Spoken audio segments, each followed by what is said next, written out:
Are you guys ready for 3 amazing vegan recipes? Because I've crafted these recipes and I'm thinking they're really, really good. We got breakfast, we got lunch, we got dinner, and then I have a dessert recipe that I'm stealing from Dr. Greger's new cookbook, How Not to Die cookbook. It's gonna be fun. Are you guys ready? I'm so cheesy. I'm actually really, really hungry this morning, so we going in. All right, we're having some breakfast potatoes and also a vegan egg sandwich. Kind of like the McDonald's McMuffin, but better for you and tasting, if I say so myself. So to get started, I just have a chopped golden potato and I'm going to put the tiniest bit of olive oil on here, literally a speck, just so the seasoning sticks to it. And then I'm gonna dump it out onto my baking sheet. So I'm using one of these lovely silicone baking sheets. You could use parchment paper, something to help the potatoes not stick, since I didn't put an overwhelming amount of oil on them. We got a bad one here. Yeah, and then you can put on whatever kind of seasoning you prefer. This is obviously a really basic recipe. I'm sure you guys know how to do this already. I personally always use this seasoned salt. It is my favorite thing in the world. I rave about it all the time. It's basically a combination of, I think, like 9 or 10 spices, and it's just so good. I feel like nothing's coming out. Just me? Is there really like a bunch coming out and I just can't see it? We're gonna have to get closer. Oh no, we good. We good. It's coming out. And I'm just gonna pop this in the oven at 425 for probably about 20-25 minutes. Just keep checking it. So up next, we're gonna make our vegan egg. Now, I know what you guys are thinking. You're thinking, how in the hell do you make a vegan egg? How do you make an egg? How does one make an egg, right? Well, I don't know. I had that same question a few weeks ago and I just started working my magic in the kitchen and I came up with something that I feel like is so good. I couldn't believe it. What's really great about this egg is it's very, very high protein. So these are the 4 main ingredients going into the egg: tofu, garbanzo beans, cashews, and of course some yummy nutritional yeast. So I don't really measure anything when I cook, which I know is not the best for making an instructional video, but you guys just have to learn to trust yourself, put what you think, taste it, see what it needs a little bit more of. I promise you, you can do it. So to start, I'm putting 1 block of tofu. This is just like, I guess it's about 8 ounces, 1 small little half cube. Then I would say probably about a half cup of cashews. And then about a half can of garbanzo beans. I'm gonna put just a little splash of milk, probably about a 1/4 cup. And then we're gonna transfer this over to the blender and blend it up. So I'm gonna take my nutritional yeast and I'm gonna put about a half cup. A lot, actually. Okay, now this next step is a very important trick. I'm going to put the juice of 1 lemon on top of everything. And then right on top of where I squeeze the juice, I'm going to put just about a teaspoon of turmeric. And why this is important is because you want it to mix in the lemon juice so that the color reaches as much of the egg as possible. If you were to just sprinkle this on top without having liquid, the color payoff wouldn't be as nice. And you don't want to have to use too much of this because it does have a strong flavor that we don't really want to taste too much of. All right, there you go, looking pretty good. Now the last step would be to add in your seasoning, because right now it kind of tastes like an egg, but there's no pop, you know, you need that salt and pepper, you know what I'm saying? So I'm gonna put in some seasoned salt as well as some cracked black pepper. It's good, it's really good. This is actually better than the last time I made it. And then just go ahead and spoon a bit of the mixture into the mini skillet. I found that you don't want to do too much because then it won't cook in the middle. So make it pretty thin, almost like a pancake. Think of it as like a pancake. In the meantime, our potatoes are looking nice and crispy in here. Gonna go ahead and take those out.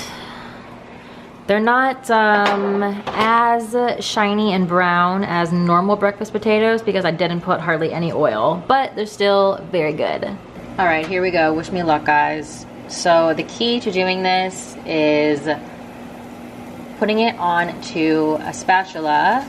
Come on, come on, come on, come on, come on. Okay, okay, okay, we got that part. This is the hard part. We got it, we got it, we got it. Hey, yes. Guys, it turned out perfect. Look at that little egg patty. Oh my gosh, it's so cute. So next step would be to add some cheese. This is the cheese that I wholeheartedly recommend, the Follow Your Heart cheese. So I have some mashed avocado that I'm gonna just pile right on top of this egg. And then of course we need some kind of sauce for this, and what better combo than sriracha and maple syrup, y'all. Yes, and I'm gonna just put this right on the bread side so it soaks in there. If you were wondering what the inside looks like, this is it. So the outside stays firm and crunchy, but the inside is still quite soft and crumbly.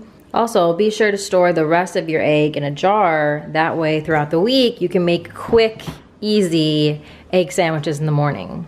For lunch, I'm gonna make something really quick and easy because honestly, I'm still pretty full from breakfast. That was a really filling breakfast. So for lunch, just gonna make something really light, quick and easy, but still very delicious. So we're gonna call this dish pizza toast, which I know is a very, very clever name. It's basically just bread, some vegan cheese. I opted for Kite Hill ricotta, being a little fancy today. If you can't find this, you can totally use any vegan cheese of your choice. Some pizza sauce, and then whatever toppings you like on your pizza.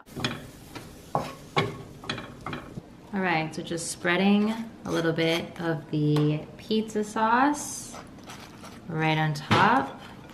Next, we're gonna go in with the ricotta, just kind of crumbling it on top. Probably not everybody's topping of choice, but I love onions and mushrooms, so I'm all about it. And you know, I also think I'm gonna top this with a bit of dried oregano, just to make it extra fancy for you guys. That looks amazing. So prepping dinner right now. For dinner, we are making a, you could call it like a sushi bowl or like a deconstructed sushi bowl. I have brown rice going in my rice cooker. And then over here, we have the veggies. And then over here, we're gonna make our sauce. Or if you're feeling a little lazy, you know, it's a late night, you're tired, this is a really good sauce from Trader Joe's that you could just use instead.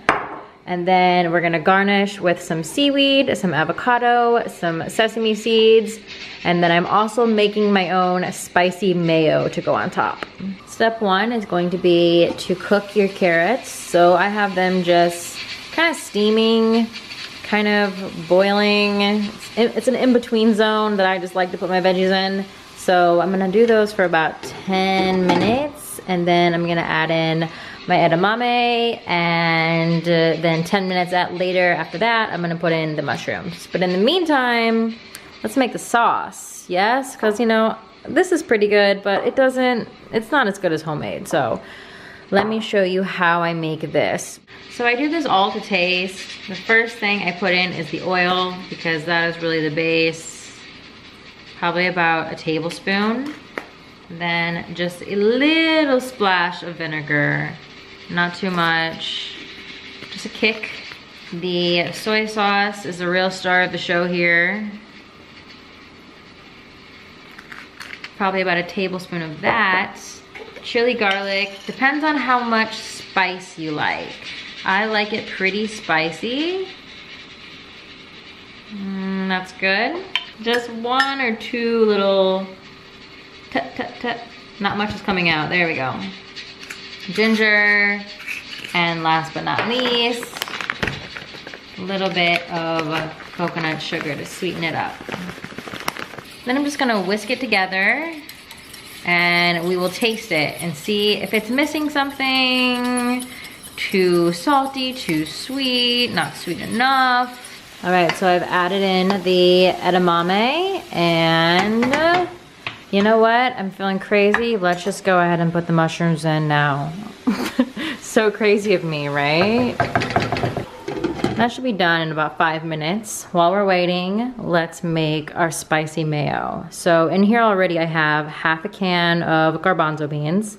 Yes, the garbanzo beans are back again. They are a great thing to have in a vegan kitchen. Just so versatile. There's so many things that you can do with them. So yes, they are the star of the show today.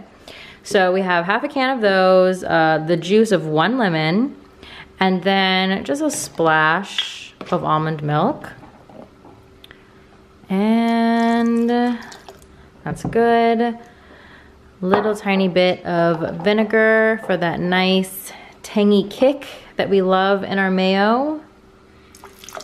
Yes, and then the spicy.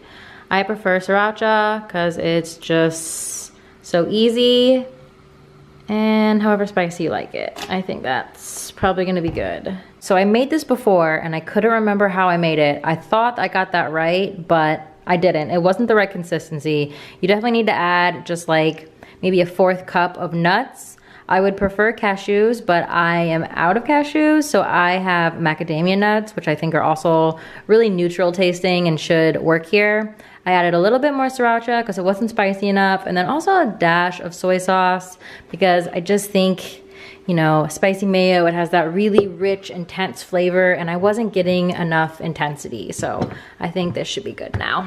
Now that everything's done, it's just time to assemble. So I put some of my brown rice in a bowl, and I made the brown rice in my rice cooker because 1, I mean, I'm lazy, but 2, because it turns out more like sushi rice. It becomes a little bit more bonded and sticky.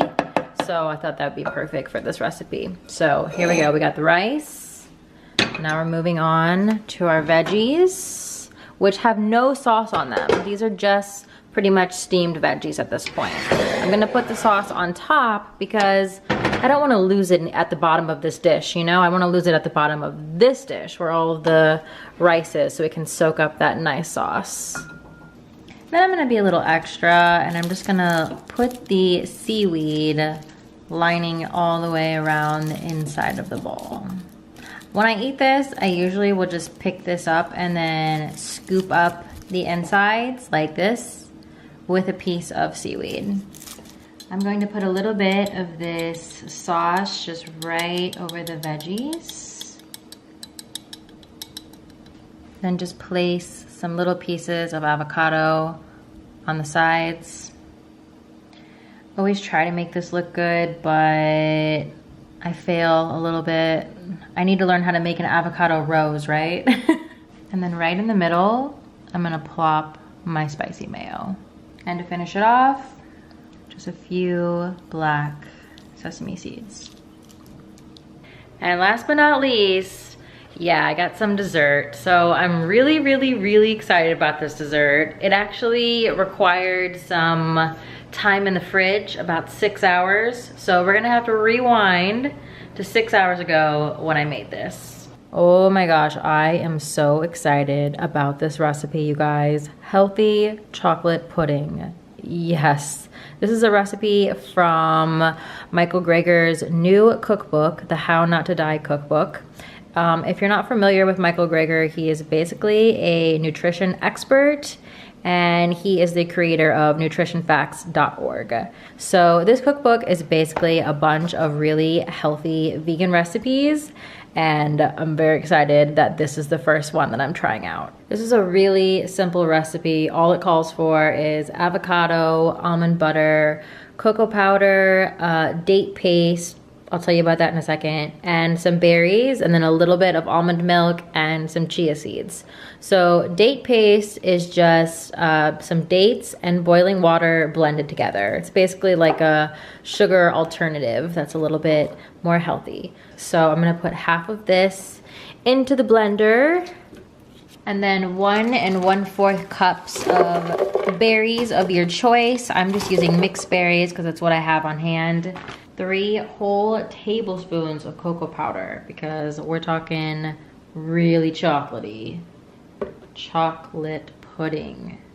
2 tablespoons of almond butter. Do you hear my cat going crazy back here? Chibi, what's happening? What's happening? Tell us. Tell us, Chibi, what's happening? Tell us. Oh, oh my God. What is with you? Hey, what's happening? What's happening? I don't know why he's being so crazy. What are you doing? What are you doing, huh? Are you trying to get some attention? Somebody needs some attention? Oh, now you're quiet. Okay, sorry, back to the pudding. So the only ingredients that are left are a half cup of the date syrup. I'm gonna just eyeball that. That seems right. And what do we got? 1.5 cups of almond milk. And I'd say that's good. So you actually want this to be pretty thin because the chia seeds are what is gonna turn it into pudding. So let's go ahead and blend this and see what we get. Okay, wow, that is looking very chocolatey. And I dipped my finger in and I did a little taste test, and I gotta say, guys, it is good. This is like the perfect thing if you have kids too, because it's like a healthy snack that does not taste healthy at all. I guess I'm gonna do all of this. This is quite a lot. So I had a 1/4 cup of chia seeds at the bottom of the bowl, and I'm gonna stir it up. Sorry, I didn't have a spoon. Yeah, so we're gonna stir it up, and then this needs to go in the fridge for, it says 8 hours, but in my experience with chia pudding, it only takes maybe about 4 or 5. Just gonna spoon some of this in here. Then I'm gonna make it just like he did and put some fresh raspberries on top, as well as a little sprinkle of roasted cacao nibs. Obsessed. Look how beautiful this is. This does not look healthy, but I am so excited to eat this right now. Seriously, so good, you guys. I mean, it's no chocolate pudding, don't get me wrong, but for a guilt-free version, very good. But okay, I'm going to keep eating this, but thank you so much for hanging out today, and I hope you enjoyed all of my recipes. If you recreate any of them, let me know on Twitter, send me a picture, let me know how it went. Cooking is a journey. Sometimes we succeed, sometimes we fail, especially when we don't measure things. So I should really try to start doing that, huh? I just can't. It's just not in my nature to be so specific with ingredients. But anyway, I hope you guys enjoyed, and I will see you really soon. Bye.